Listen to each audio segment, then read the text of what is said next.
gördüm baracayı oğudun gödül gıydı on başına elvan yağlık gözüme düşyeydi canım alaycık yalıdı tereden ne şon gödü nedir geçik tereden ne ol beni hayran etti canım alaycık yalıdı tereden ne şon gödü nedir geçik tereden ne ol beni hayran etti.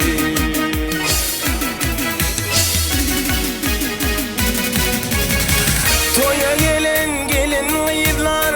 bular hem uğradılar İzlarına düşüp gitsin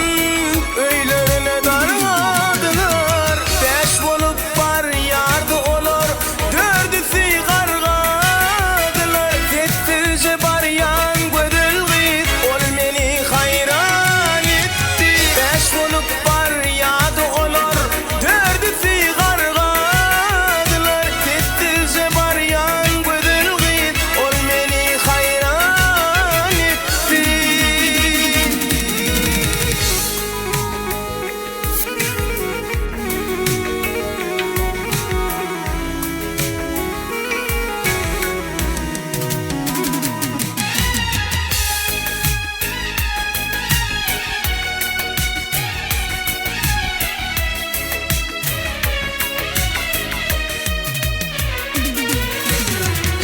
Sırgıydı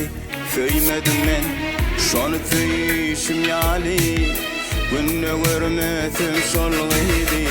bolaycık yalimin geli yanlışmayan bolson doktor şonun menne kıyali menne var gıyıp 18 yaş ol beni hayran etti yanlışmayan bolson doktor şonun menne kıyali menne var gıyıp 18 yaş ol beni hayran etti.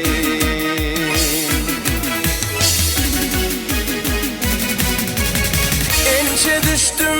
şoydana gürleşaymek halikin ahır olman soruşturdum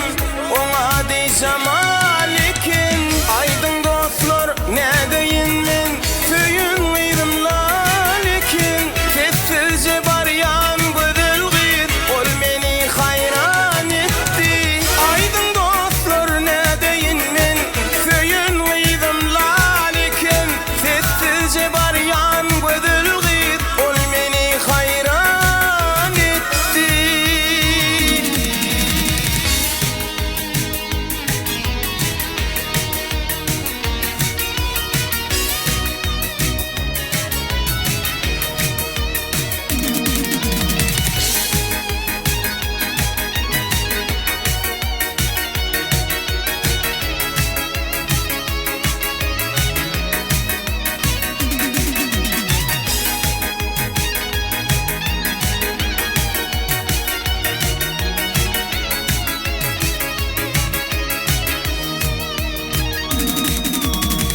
Bunu eşitip menne dostlar kara canım kalmadı lal olsa da karıştım men yönü olgı gelmedi nem üçündür söyün gıydım asla kara vermedi sessizce bar yan gödül gıyt ol beni hayran etti nem üçündür